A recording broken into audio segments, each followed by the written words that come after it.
Hello and welcome to Flicker Effect, episode number 206. We are recording this Sunday, March 12th, 2017.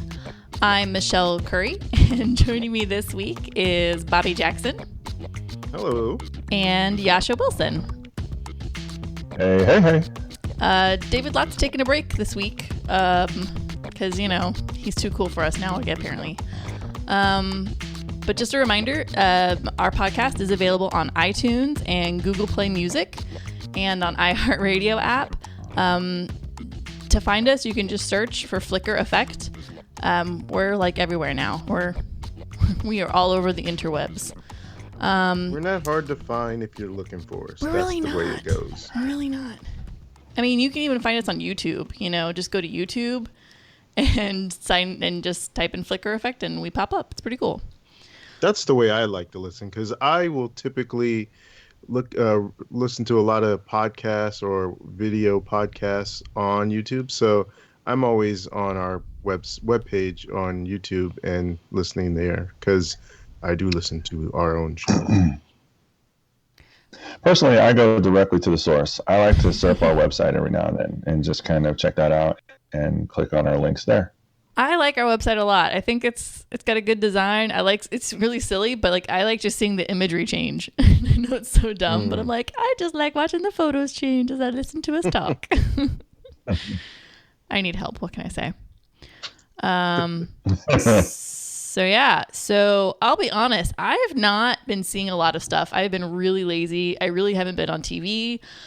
And when little time I have been home, it's been I needed something comforting in the background while doing other things. So I've been watching a lot of old movies that are homey to me and comforting, where I don't have to even visually look at them.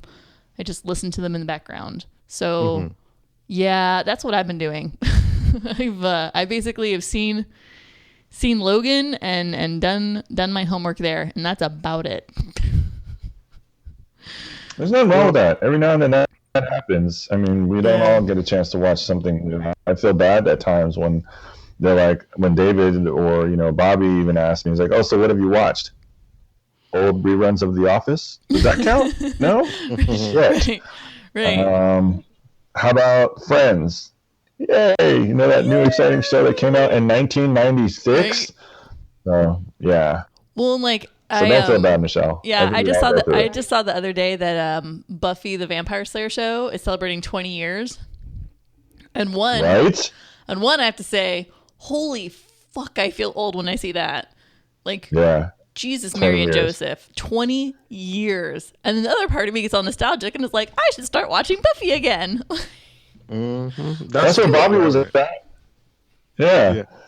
Bobby went there. I saw Bobby's post about that. And what's funny is I initially, when that show first started, I didn't get into it.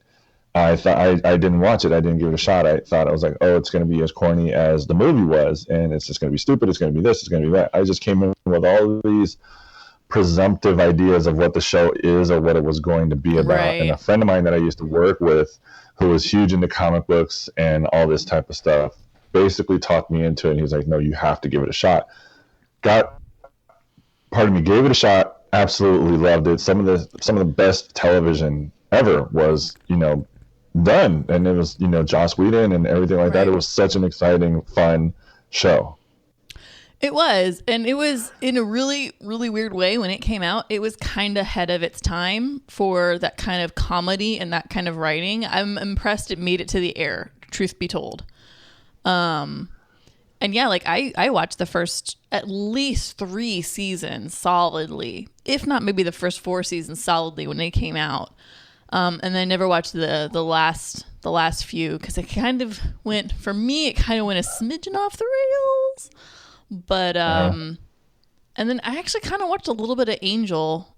I think there was a season where I really kept up on Angel, and then I fell off about it. But Buffy was. I remember, and it's funny because the few times I've ever just flipped through TV or seen it on and stopped and watched it, I'm like, God, for the time that this came out, this was kind of not the normal for television. And I'm surprised it made it to air and that it stayed on the air for what it did, because it was just kind of if you compared other shows during that time frame in the 90s, it's there just really wasn't anything kind of like that. And so it was impressive to me to think about that. But yeah, I saw 20 years and I was like, oh my God, 20 years. I'm not that old. Apparently I am. But yeah. Yeah. I think the one episode, and I know everybody will relate to this, that I was really blown away. I think it was the Hush episode where nobody talked and they had those creepy skull-like guys floating around in their suits and they took all the voices. I do remember that. That's the one episode that just, I sat there and I remember watching it with my girlfriend at the time, and like this beginning of the episode, and when it was over, I just looked at it, I was like, you realize that nobody said more than 5 words in that episode? And she's like, what? I was like, I think there was maybe 5 minutes of conversation in that whole episode from the very beginning. They lose their voices and then they get them back at the very end. That was 40 minutes of no talking. And she's like, oh my God, you're right. And I was like, yeah, that shit was bananas. And it was insane. I know, Bob, you know what I'm talking about, don't you? It's one of their episodes that they're really known for. Yeah. It was really that creative. What? I said that in the body. Oh, you have to refresh me of the storyline for that. Yeah, I don't know the body. I was all sitting here worried about spoilers. It's a 20-year-old show. It's the episode when Buffy finds her mom dead on the couch. Okay. Yeah. Yeah. And see, and that's kind of a later one too. Yeah. But yeah, Buffy, the Buffster. But and what made that episode special too is that it wasn't like in that show people are constantly getting killed by vampires or other creatures, and in this episode it was just like she just had I think it was like a brain aneurysm. It was like nothing that killed her that was like horrific or anything. It was just normal life stuff, and it made it such a hard and very compelling episode to watch. Well, yeah, especially for Buffy, because like you said, she wasn't killed by a demon, she wasn't killed by a vampire or an evil spirit or anything that Buffy in Buffy's head can quote unquote control and fight off. It was a total natural thing, and that's completely outside of her control. She has zero control of that, and that just drove her insane. It's to think about that. She's like, I spend so much time controlling everything and everyone around me that this is the one thing I can do absolutely nothing about. And yeah. And Sarah Michelle Gellar, she killed it in that episode. She was just shaking her mom. She's like, Mom, mommy. And it was just it was so heartbreaking. So good. Anyway. Yeah. Oh, you're getting all verklempt over there, aren't you? No. I'm just thinking about how good that show is. It's really dang, I need to go back and watch. Seriously. So good of a show. Yeah, I have to say this 20-year mark definitely has me going, maybe I should repick that bad boy up. But yeah. Oh, okay. So on a totally separate note, so the new cover for Entertainment Weekly came out, and it's Thor. I don't know if you guys have seen this. Yep. Oh, okay. Did you guys watch Jessica Shabbat's Nerdist News on this? It's 5 minutes, but it's God, she's hilarious, and I love how honest she is on her little show on YouTube. Oh, it's the best. Oh God. Okay. So I didn't see that. Yeah, I mean, the whole conversation starts with the fact that, Chris Hemsworth, Thor's hair is cut. He has a buzzed cut, shaved cut short, right? And then it goes into the whole, where's, was it Molinar? I never say it right. Molinar, the hammer? Mjolnir, yeah. She starts calling it Mew Mew. She's calling it Mew Mew through the whole show. So now it's my new thing. I'm like, oh, it's Mew Mew. And so she's like, why is it missing from the photo? And then what is it? Kate, and I just lost my brain. Blanchett. Yeah, Kate Blanchett's on it. And so it was a really good. So I highly recommend, if anybody's listening, you have any interest in Thor Ragnarok, it's coming out. God bless it, so soon. I can't wait. Not soon enough. It's November. I know, but I'm like, oh God, I'm trying to be positive here. I'm very excited because, yeah. So no, definitely one, check out Nerdist News from, I want to say it was either Wednesday or Thursday. It's hilarious. It's going to be the highlight 5 minutes of your day. I can almost guarantee you. And then if you really are smart, you'll check out the actual issue of Entertainment Weekly and read the article. But that's all I'm going to say about that. So yeah. I know that's like the most random conversation we've ever had. And I just pulled that out, but I'm so excited about it. No, it's news. And along those lines, I know it's not like anything spectacular, but I am curious because I just saw something the other day. Did you guys, did you have any opinion about the photo they showed of Emily Blunt as Mary Poppins? I did not look at it. Oh. I'm trying to decide if I want to get all Beauty and the Beast on this one or not. What? I don't know. Oh no, really? I don't think I'm going to though. Okay, because I was gonna say I thought Beauty and the Beast was just a special situation that would never probably be repeated again by you. But I'm not gonna lie, it has been challenging, and it's getting more and more challenging as the days go on. Thank God this thing finally drops on this next weekend because. Let me tell you, the challenges that I'm getting. What was it? Was it during the Super Bowl? Oh, God. I don't know. There was something I was watching, and it's or maybe it was probably the Super Bowl. It was either Super Bowl or maybe it was the Oscars. It was the Oscars. And it comes on, and like I had to leave I got up and ran from the room because I saw the castle and I saw it like wintry, and I was like, oh my God. And like I run out of the room, and like David and his wife are just dying laughing. They are rolling on the floor, like they muted it, and I'm in the kitchen with my fingers in my ears, like making noise and like slamming cabinets. I'm like, I don't know what's happening. Wow. It's getting more and more challenging as the days go on. Oh yeah.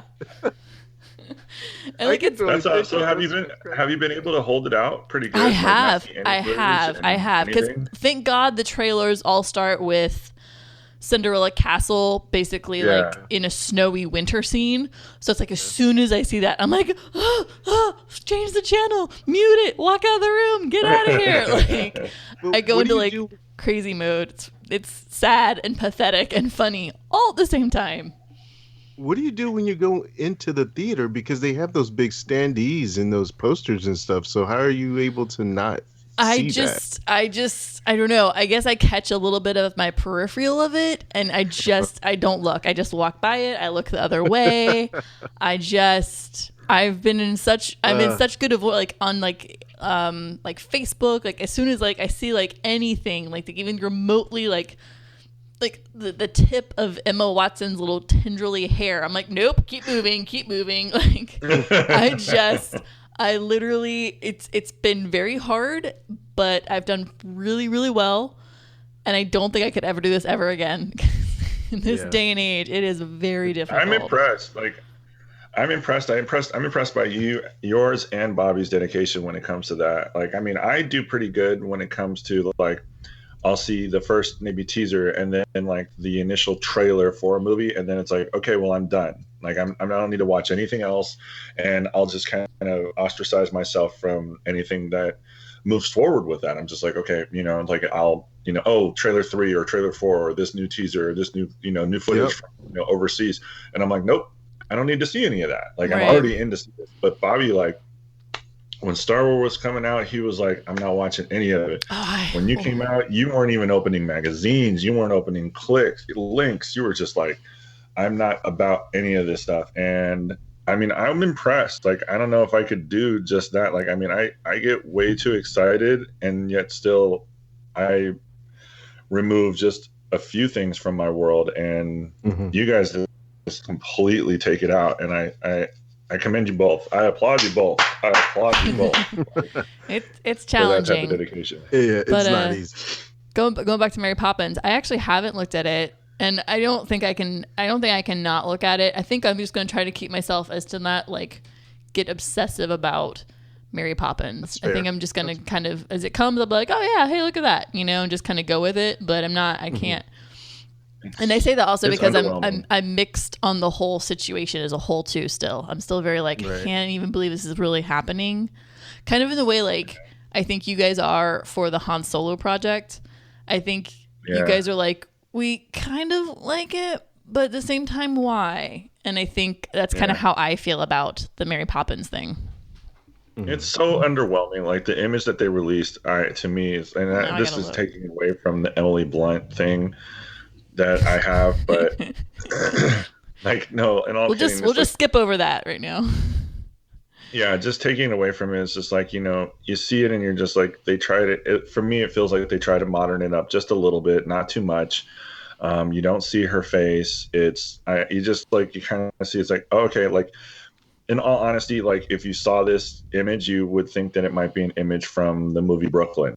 Like that's, because you don't see anything, but you see some sharp colors and that's about it. And it's just like, okay, I guess. Yeah, so, I'm looking at it right now, and honest to God, I'm actually kind of digging the cape, like the design on it, and like the way her hair's done, and the hat. Like, I'm not actually opposed to this. Like, it's actually a really good image. No, that's good to hear because when I looked at it, I was kind of like Yasha because I don't have the connection that you guys have to it. So I looked at it and I was like, okay. Yeah, that's how I felt. Like Bobby, that's how I felt. I mean, it's not like I just looked at it and yeah, I mean, it's not like they're major spoil. I mean, like I see there's actually two photos. I see one where she's wearing the blue cape and the red hat. And then the other one's the opposite where she's wearing a red cape and a blue hat. And I'm digging both actually. I mean, I think it's just because I feel like even the original Mary Poppins, like the costumes were so iconic in a way, but at the same time kind of flat. And these have some dimension to them. So I would say costuming wise, at least minimally, I think it's I'm digging it. But yeah, so that's what I got. So yeah, what up?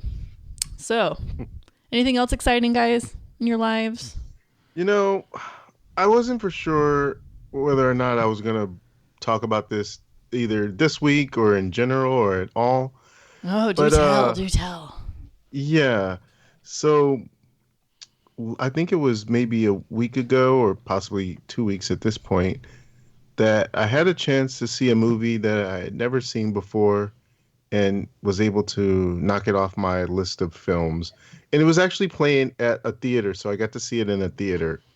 And that movie was Blade Runner. Ooh. And what can I say? The original? Yeah. Had you never seen it before, Bobby? No. You've never seen it before? No. Yeah, and we've had conversations about this. Yeah, many conversations. I bet. I'm sorry. I'll let you finish. Yeah, and it was I guess it was okay. I don't really know. That's why I was dragging my feet for the longest time because I had a feeling that if I watch this movie, I may not be as connected to it as everyone else, and then that makes me feel kind of like, man, well, what am I missing that everyone else is getting? And the people I saw with a couple of friends, and they kind of came out the same way as me. Like one of them had seen it before, and the other one hadn't seen it before either. So me and him were going into it fresh, and we kind of had that same sort of feeling coming out of it. Like I could understand what they were going for, and I feel like if I had watched it at the time that it came out, I probably would have loved it. But seeing it now, there's so many things that are derivative of it and have done it in a lot of ways better, and it looks visually better, that it just felt like it felt like it to me that it was a product of its time, and it didn't hold up as well in present watching. So I don't know. I liked what the looks of it showed, but the story was kind of lacking for me in ways that didn't, certain things didn't make sense to me of what was going on in the story. And so it was just kind of like, well, at least I got it knocked off my list. Right. It's yeah, no, I can get that. Like, I mean, I watched it when I was a kid, so it's like, I mean, Mm-hmm. and watching it as a kid, I had tons of questions. Like, I mean, Well, I'm I was sure. watching, Jesus. I was just like, I mean, I had to be like early teenager, like 12, 13 years old. And I remember watching it, and my dad was there, and I was like, I don't get it. Like, what is this? And what is that? Is that a robot? Or so what they're saying is this? And it's just like, I mean, just riddled with questions when I first watched it. And then I had to watch it again. And then, so I had an appreciation for it, for the sci-fi factor of it, because I mean, it was, incredibly sci-fi, and, it was a little slow and it was a little dialogue driven, but it was still interesting to me when I was a kid. And then, like, Bobby, I'm surprised about this. Did you go over it? Like, because Bobby and I went to the same college and we had pretty much the same major, if I remember correctly. Did you have one of the classes where the professor talked about the imagery and the imaging from this movie in there? And did he put those in the lecture? I think I remember something vaguely like that in one of my classes. And that's what the thing is. I'll give it the fact that it looks visually really good as a product of its time, and some of the things still really hold up. Like I thought the world building of it was really good. Like it made me want to see more of that future of that world. But this in particular story in general didn't grab me and make me really invested in it. But yet, when I see the trailer that they had for the new one, after now have seen the movie and thinking about the trailer in retrospect, it actually makes me look forward to what they're doing with it in present day in terms of how it looks visually and how they're able to flesh out that world a little bit more. So the movie itself, that particular story, while it didn't necessarily do it for me, it did latch on to me in a way that I want to see more from this world in this universe and see where the story goes in the present movie. So it did do that for me, at least. Yeah, it's funny because I think it was like a year and a half ago. I watched it for the very first time for You Haven't Seen What episode. And I remember the way David described it, because I kind of feel like the way you did, Bobby. Like, I enjoyed it, but I wasn't, like, locked into it. But visually, I thought it was really creative. And for its time, it was revolutionary. And so, yeah, like, I'm interested in this futuristic world, this vision of it. But at the same time, yeah, the storyline didn't quite capture me the way... And again, I think it's just because it was such a product of its time. And it really was, at the time, ahead of its time.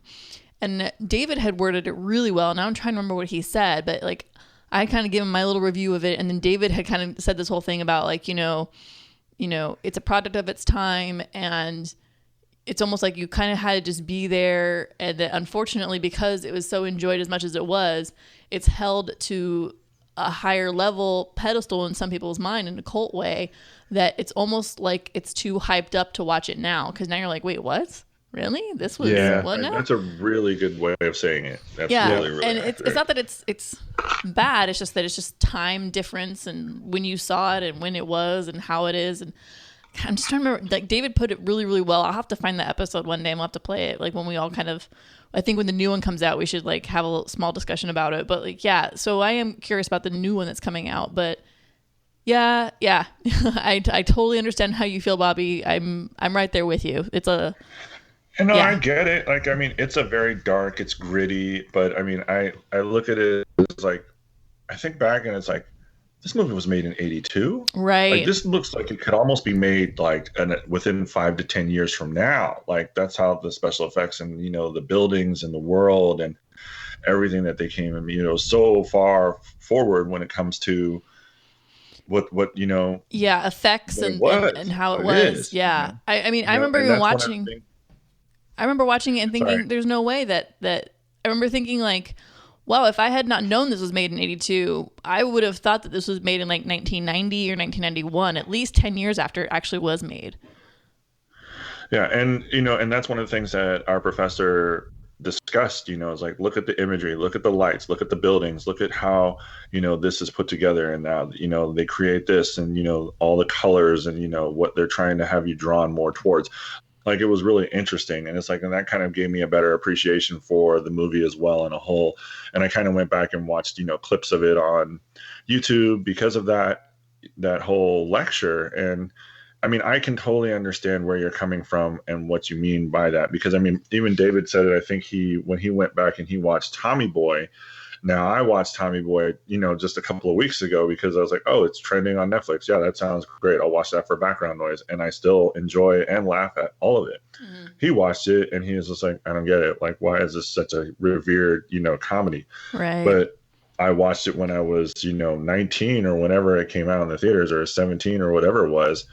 And, it was hilarious. So it just kind of takes me back to that and laughing at silly things like that. So it's like, I can totally understand where you're coming from with that. I'm honestly a little surprised, being Bobby, that's such a huge sci-fi guy, that, you didn't enjoy it a little bit more. I will say I'm jealous that Bobby saw it in a movie theater. I feel like... Oh, me too. Like, that is one thing I think I would have... It may have actually would have heightened my opinion on it a smidge, I will say, just to see it on such a large screen. I mean, and I watched it at home, and I have a huge television at home and surround sound and everything. And like, when I watch a movie, like, I'll make it so I'm in my own little home theater. But I will say, having seen it in a movie theater, that would have been pretty sweet. Like, I'm a little jealous of you, Bobby, for that. Yeah, that was cool, that aspect of having the opportunity to see it in the theater as it was originally shown. I really did appreciate it on that level, for sure. Nice.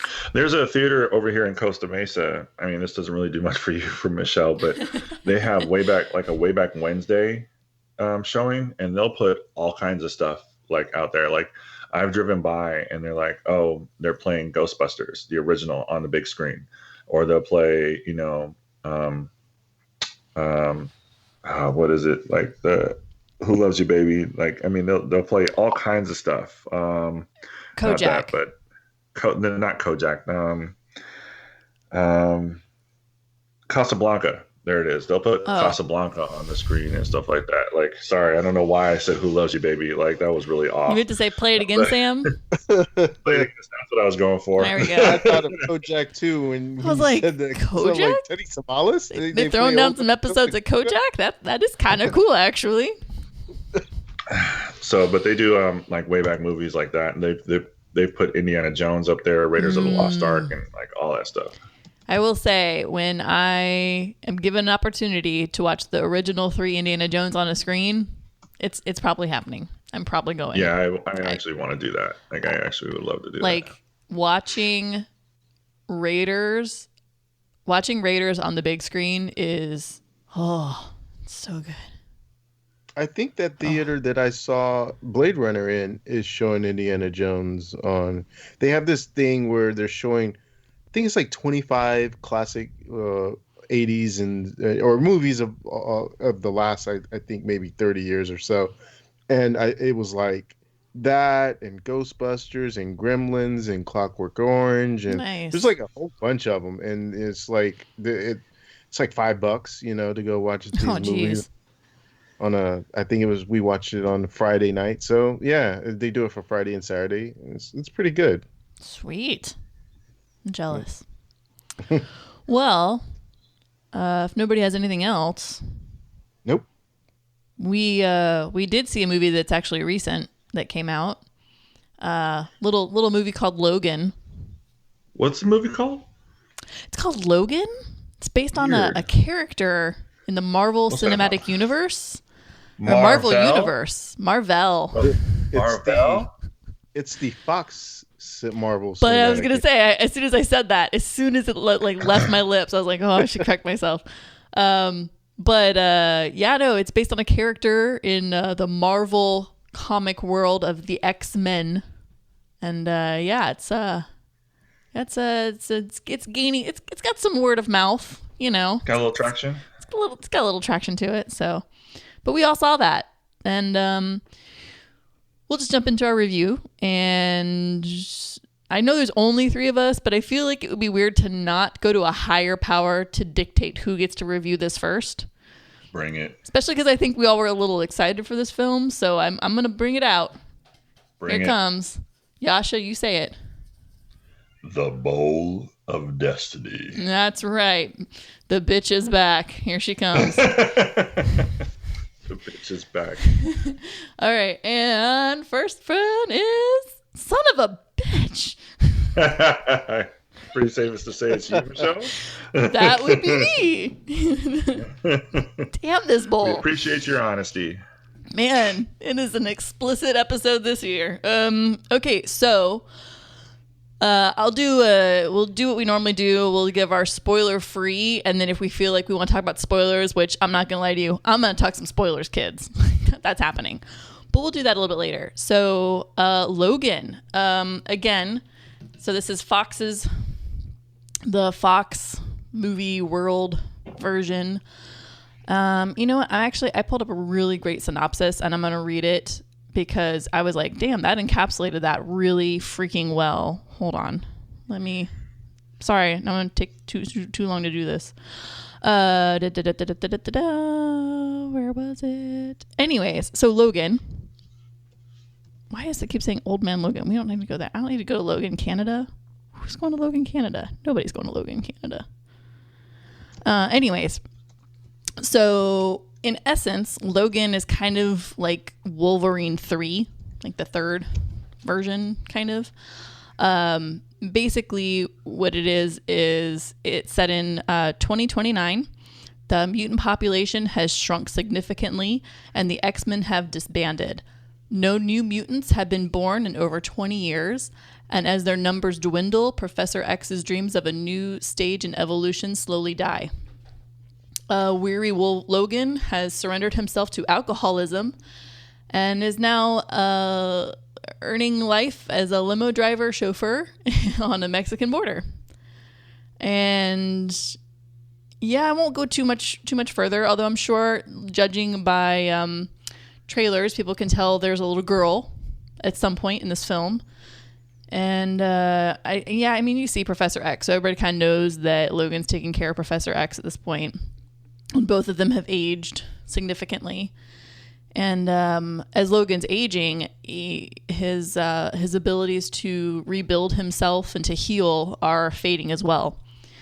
So that's kind of the best synopsis I guess I can come up with. Anyways, so I'll be honest, I was really, really, really effing excited for this film because I am such a huge X-Men fan. Like my childhood was really, there was a significant amount of years where my youth was built around X-Men. I love the X-Men. I would have to say, and I know this is sacrilegious, some people would be like, what the hell is wrong with you? Wolverine/Logan is my second favorite X-Men of the entire X-Men universe. So I've loved him forever. And to see the Old Man Logan storyline kind of go on in this way was really exciting to me, you know, and I'm not that familiar with Old Man Logan sagas, but gosh dang it, I was still excited for this. And I will say that while I was very hyped up and excited, I was slightly disappointed, but overall still very, very happy with this film. I love the way it feels like I'm watching an old like 70s Western film. And I feel like it was definitely intentional, I guess, in a way to do that. But it definitely, the way the storyline goes, the way the story is slowly pulled apart into the length that it is. And I will say that's my one pet peeve is how long this film is. It's pieced together exactly the way old Westerns are. And it's, it's guys they're good. They got to do some bad things, but they're good guys going up really bad guys. And as the whole thing visually is done, as the storyline's pulled out, I just kept thinking, God, this is like watching a Western. And at one point, they even reference an old Western in the film. And I'm like, yep, nope, not crazy. This is totally like watching a Western with mutants. And I really enjoyed it. It was cool. And, it's one of those things, like, I think it would have been really cool to see this if it was done by, like, Tarantino. Would have been amazeballs. Like, we all would just lost our brains. But, yeah, I think it's almost bittersweet seeing Hugh Jackman age as Logan on this screen. Like, it's kind of like, oh, wow, yeah, he really is fallible. Like, everybody knows that Logan's fallible. He has lots of issues. But it's like seeing him just slowly age like that. It's just like, wow, he is up there. And it's just such a different visual from what we've been given in the past. I don't know. I can't. My one pet peeve is the length of time. I say big pet peeve, I should say. But overall, I liked the storyline. I think it played out well. I think it pays a really good homage to the character itself.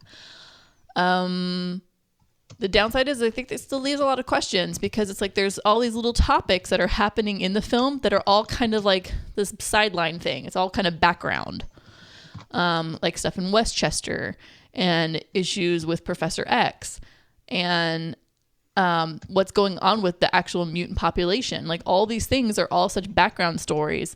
And for me, being the geek that I am, I'm like, what about, wait, what did he just say? Did he just, wait, no, let's talk about that some more. And they're not talking about all these other like really in-depth things in the mutant world, in the X-Men world that are happening. They're just kind of like a back conversation. And so for me, that was a little frustrating, but at the same time, like I liked it. So I don't know. I'm mixed, I guess is the best way. But yeah, the action sequences were baller. They were so good. And this movie comes right out the freaking gate. And it gets violent quick for kids. Like, it's funny because I'm in the movie theater and like the first fight scene starts out and people were literally going, oh, what? Oh, damn. Like people were literally like, shit, that just happened. Like people were like losing it. Like we all were like, whoa, like gasps, like audible noises were happening that for like, wow, we're just going there. We're going there. Okay. That's all right. Good to know. I'm prepared for the rest of the film now. Let's do this. Like it set a huge tone for the rest of the movie because it was like, oh, okay, that's what's up. But yeah, I mean, Hugh Jackman is he's always just going to be Wolverine to me. That's just how it is. And yeah, I liked it a lot. I'm overall very, very happy with this film. So yeah, that's where I'm at. Anyways, I know I drone on. I put you guys to sleep. I'm sorry. My bad. No, you're fine. No, you're good. You're absolutely good. I'm actually surprised at some of your reviews, but I'll get into that later. But yeah, no. Okay. Well, let me go back to the bowl. Here she goes. That around. Yeah. Hello, who went first? Like I was like, are you effing really? All right. Next one is Yasha. Hey. Cool. I couldn't rave more about this movie. Like, I thought it was great. I really enjoyed it. Like, I mean, when you pointed out some of the things, and this is why one of the reasons why I love doing this show with you guys is that you guys open my eyes to like things that I didn't necessarily see or didn't necessarily notice right away, or I saw, but I kind of glanced over it. And you mentioned a lot of those, particularly like, I mean, I saw kind of the similarities of the Western and the Western feel for the film. But even when you said it, like, it was just like, oh my God, yeah, you're right. It was very much like a Western. And they even had a Western inside of the Western being referenced about being a Western. So it was, that there was that, and then taking away from that. But I thought it was a great movie. Like, I really enjoyed it. Like, I could sit through it a second time in the theater. Like, I thought it's a shame because me personally, I feel like this is the one time that they kind of finally got the character right.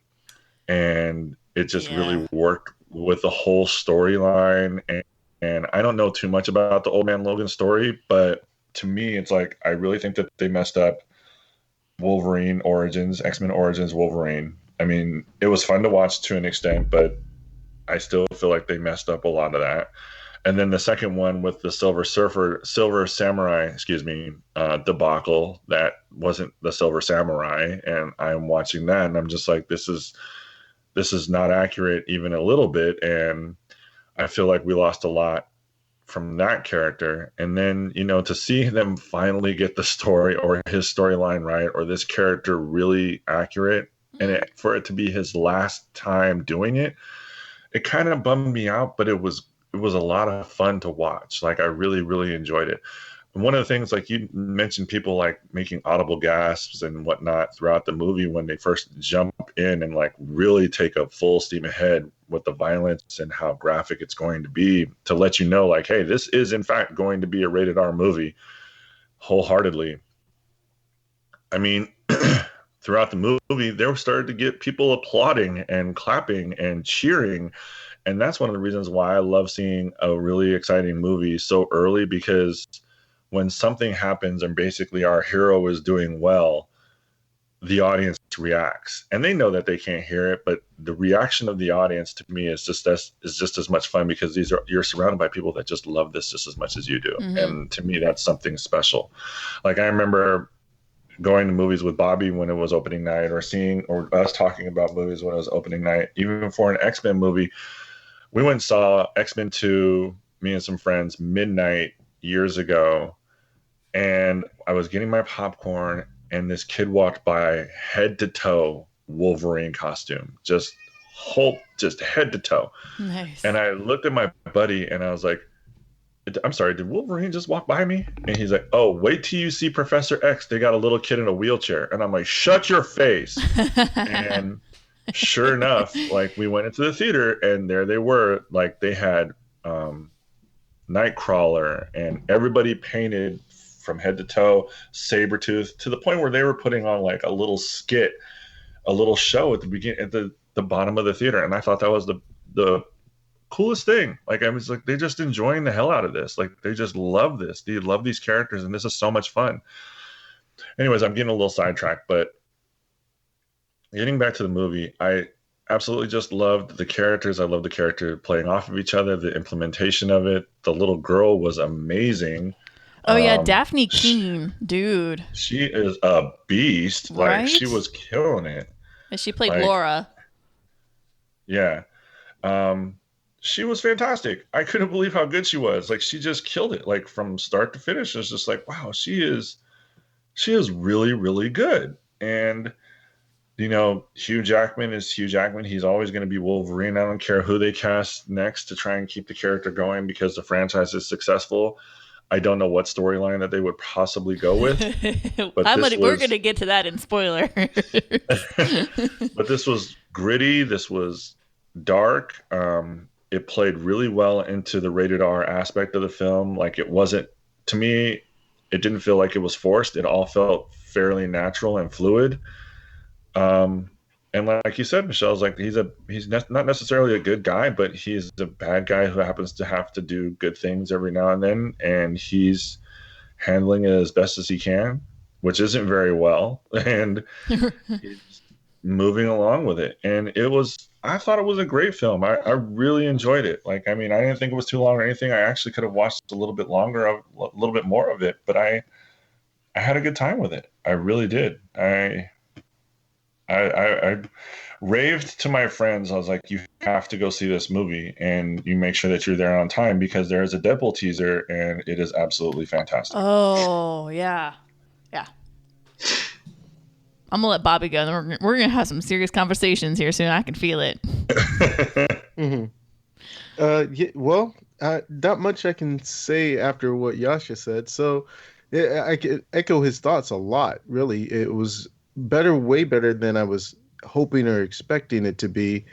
And it was just based off of a lot of the fact that there was a simplicity to it all, to where it wasn't trying to be how the X-Men movies have been in the past, which were pretty bombastic and high stakes, the end of the world type scenario. So it was just telling more of a personal story. And this is kind of the movie that really fit into what Wolverine is all about, and what this character really means. And I thought it was really just a perfect send off for Hugh Jackman as this character, because he has been this character for I think it was like 17 years or something like that. 17 years, man. And that's a long time to be one character. And I felt like they really honored that character. And I completely agree with Yasha when he said that it's just a shame that it took this long for them to really get the character right. and show it in the way that it was meant to be shown, because I could have done with at least a few more of these movies of this rated R nature, and especially with him not being old man Logan, but just being regular Logan, and being able to be this uncut, and no pun intended, but to be really this well done, and be able to be the Wolverine that we know him to be from the comics. So it was just completely well done. I mean, maybe there were some pacing moments, and you probably could have shaved some time off of it. But for the most part, everything was well earned and well done in a way that just felt really good.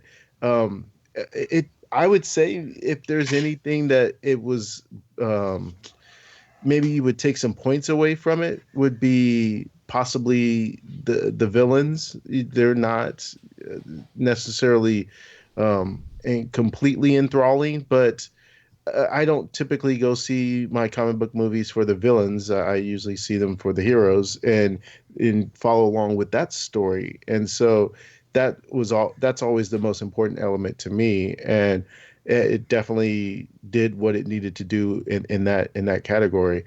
And I understand what Michelle was saying too, as far as you get little pieces of information of what's happened, and there is the initial thought to where you want to see that instead of hearing about it, or kind of just give us a little bit more. But at the same time, I do understand why they don't do that, just because this is all about focusing in on Wolverine, or Logan in this case, and just really telling his story. And if you start getting into those other elements, then it starts to be about those other elements, and it takes focus away from the story that James Mangold was telling here. So I really thought that it did what it needed to do to be a final send-off movie. And if there's nothing else after this, then I just feel like I'm satisfied with this, and let's see where we go from here. Yeah, I agree. Like, while I say, like, oh, I wish there was more, I also acknowledge that this is a focus on Logan, and that they can acknowledge more in other films. It's just the fangirl of me gets excited, and I'm like, oh, they're just gonna, okay, never mind. We'll talk about it later then. Like, I'm just like, okay, we'll talk about it in another film. It's fine. Like, yeah, no, I'm with you. Well, with that said, I was going to do a small spoiler section. We don't have to get too crazy into spoilers, but if you guys wanted to, I was going to talk a little bit about it.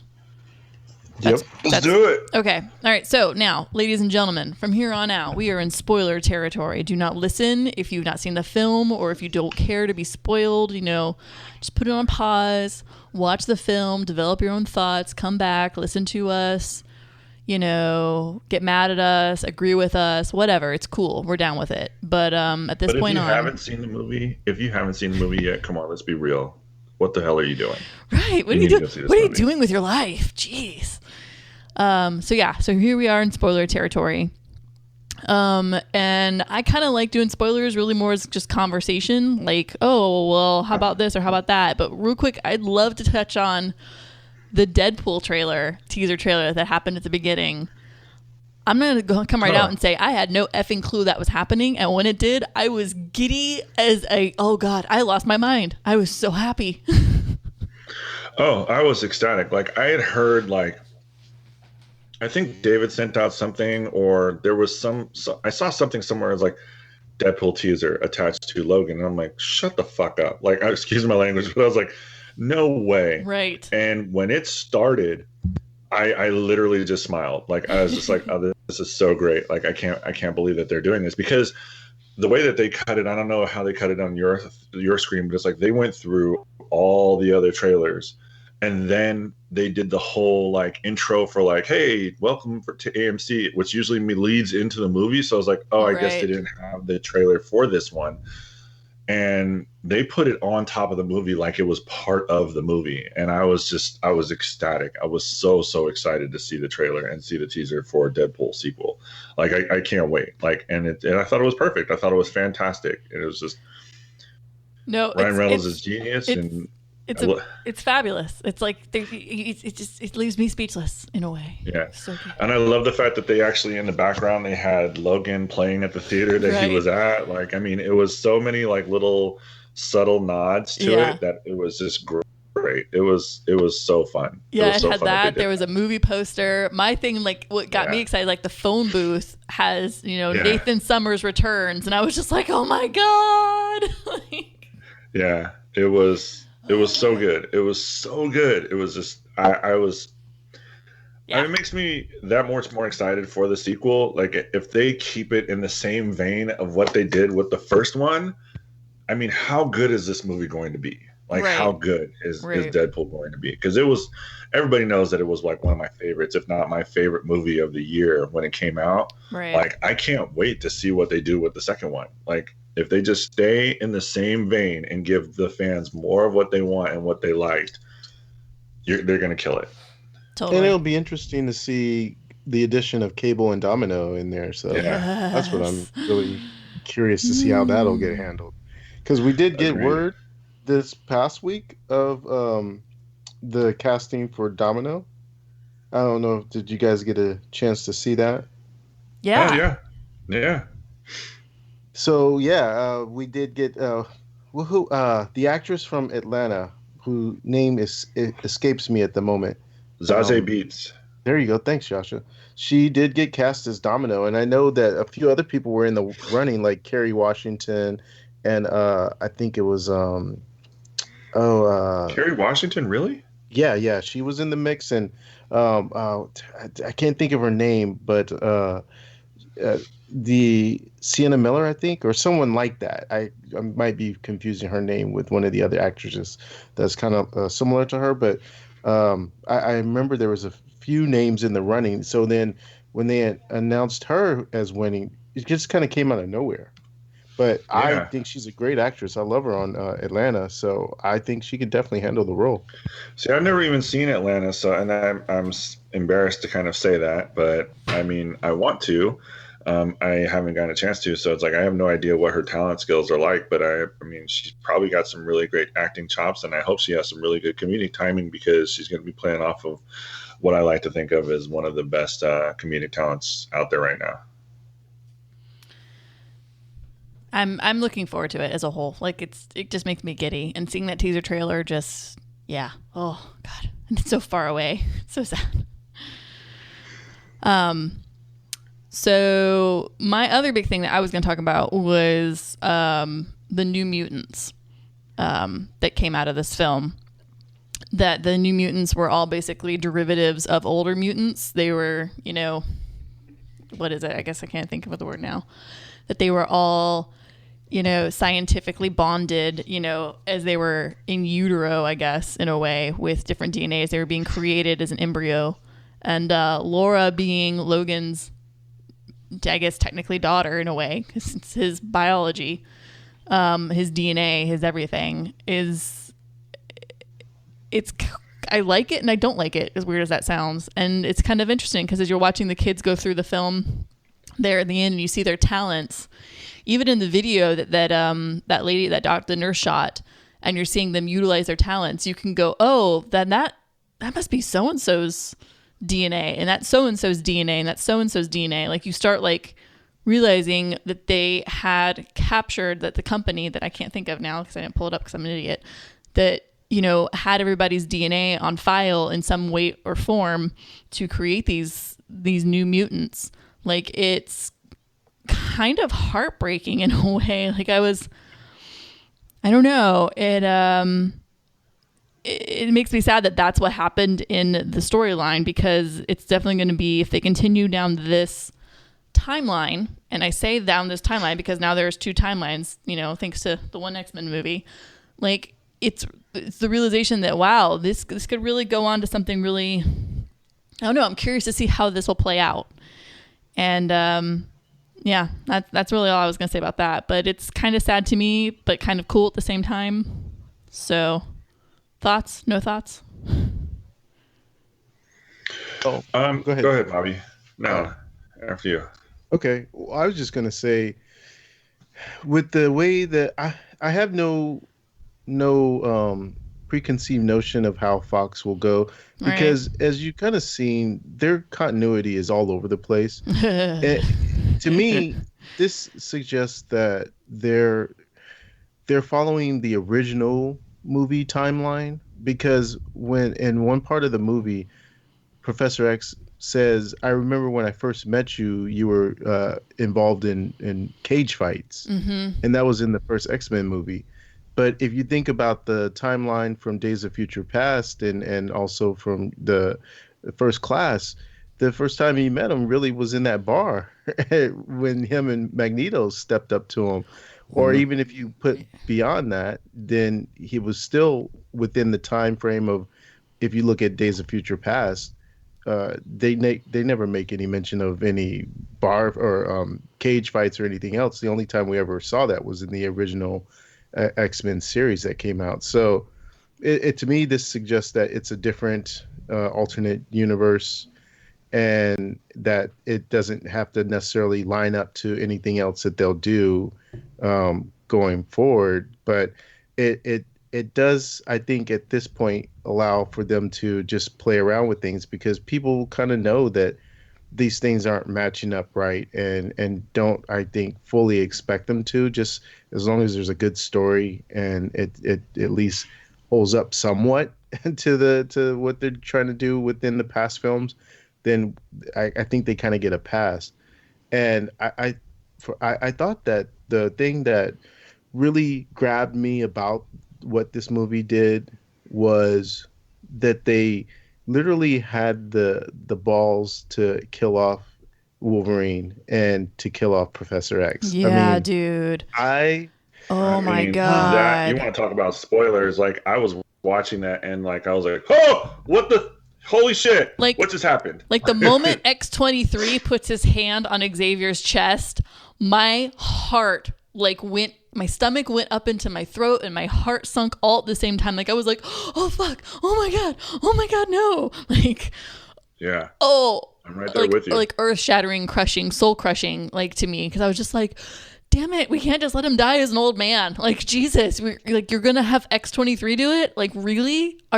This is happening right now? Oh God. Mm. And it was crazy too because just that scene when the other version of Wolverine, I think it was X-24, the younger version of Hugh Jackman's Logan, ends up killing Professor X or giving him the killing blow with the claws in the chest, and it was just like so disheartening because I was taken aback by it because I wasn't expecting Professor X to die for some reason.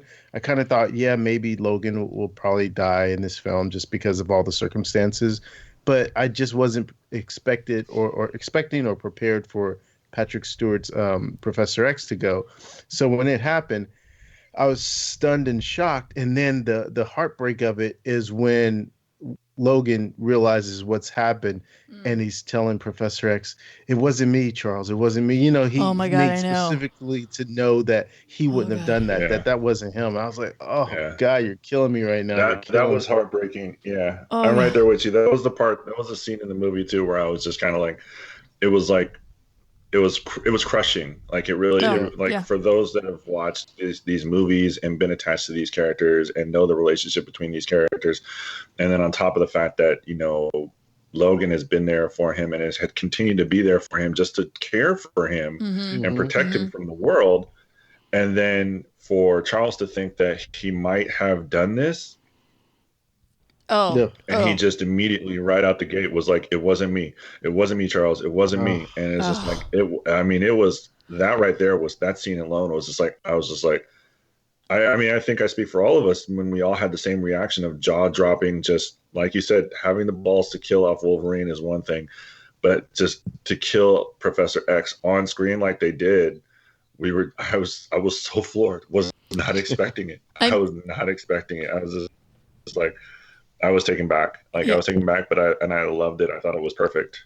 My eyes welled up twice in this film, and first time was when they killed Xavier, and I'm sitting there, I'm just like, oh my God, and it's funny because there's this moment, and Xavier's having this seriously lucid moment, and he's talking, and I'm like, something is up with this. And I had a feeling Xavier probably wasn't going to see to the end of this film. Like, I had a feeling, but I didn't see it going down the way it went down. And when it did, I mean, like, the moment I saw the fist go to his chest, my heart, I locked up, and I was like, oh, sweet baby Jesus, no.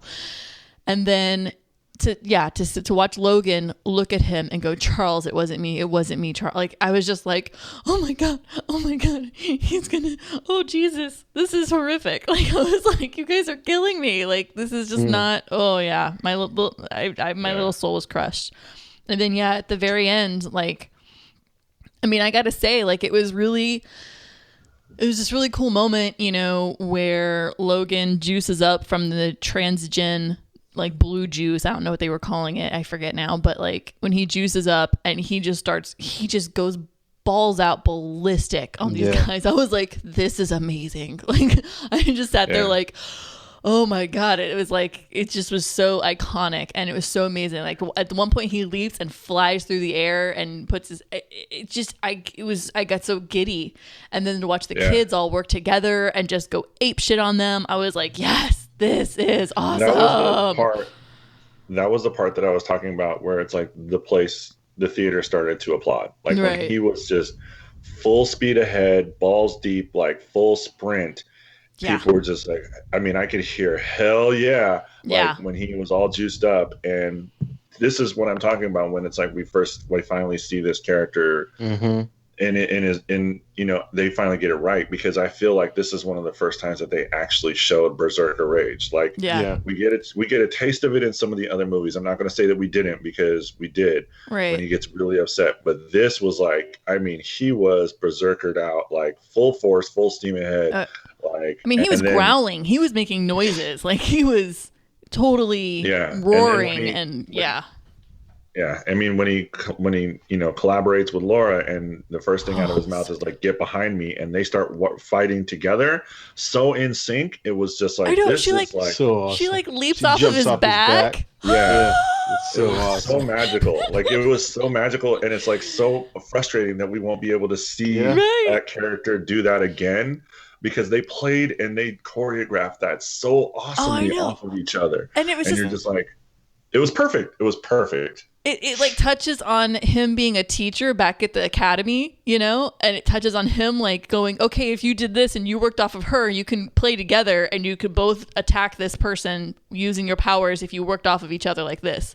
And it was almost like watching him, like, it was a teachable moment for him teaching the kids like what to do. Like, if you did like he would look at them like, go left or go back, or like, I was like, Jesus, this is amazing. They're kicking ass, and he's still doing the like teach the kids the way to like fight against bad guys. I was like, this is amazing. I love this so much. I can't even, like, my heart was so excited and yet crushed when, X-23 comes out. I'm just like, no, like, no, or X-24, sorry.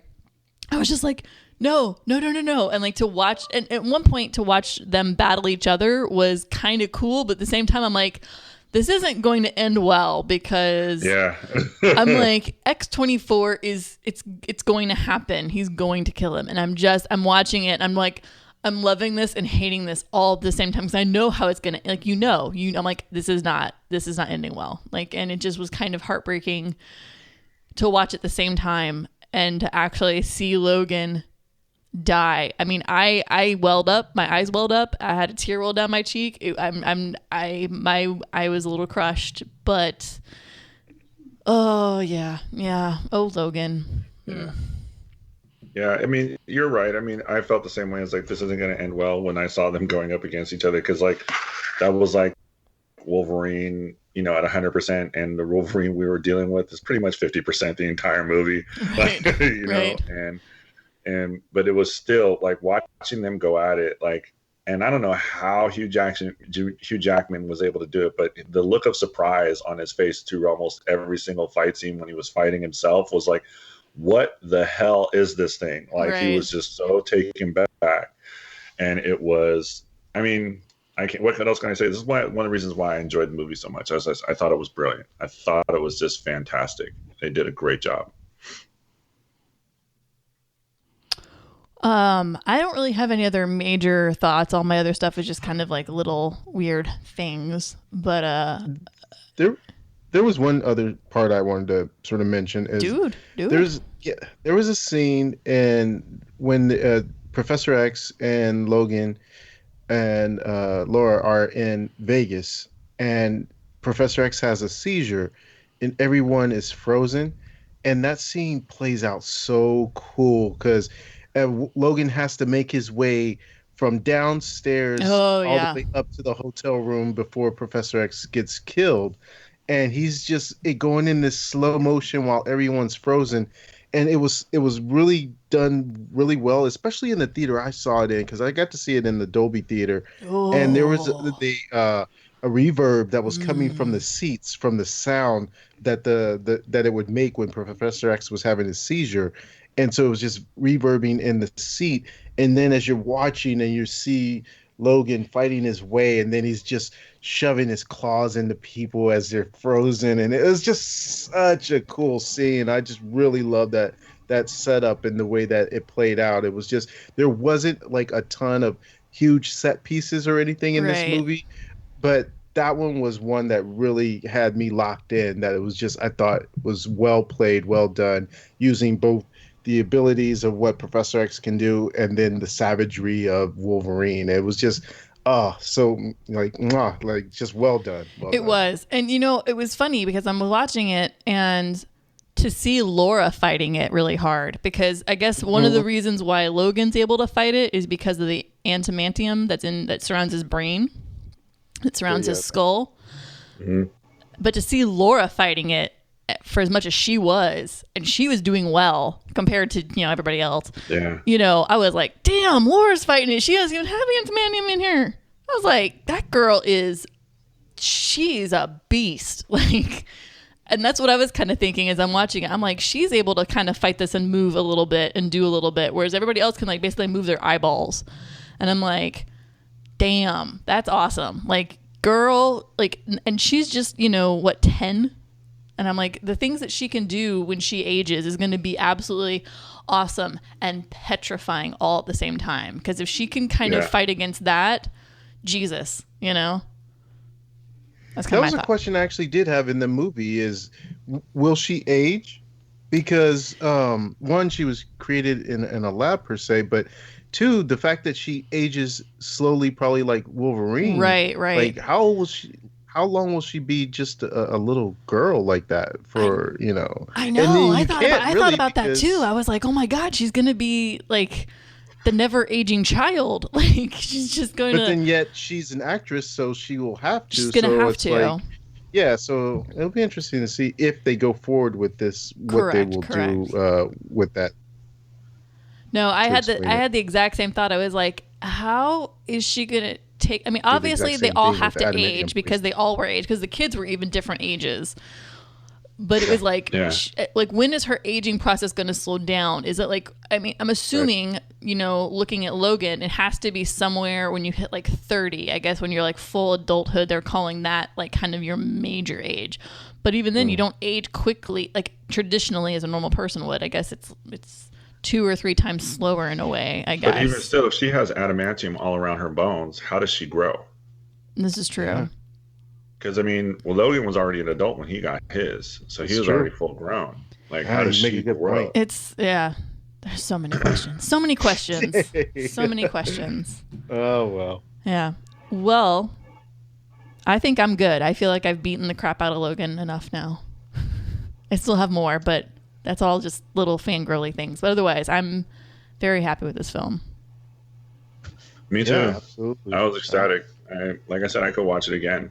Yeah, I'd like to watch it again. I'm looking forward to when this comes out. I'm definitely going to be owning it. That's happening for sure. Yeah. I'm very curious as to what David Lott would think of this movie. Well, I won't say what David thought, but we did have a small discussion on it because I knew he wasn't going to be doing this one. This recording.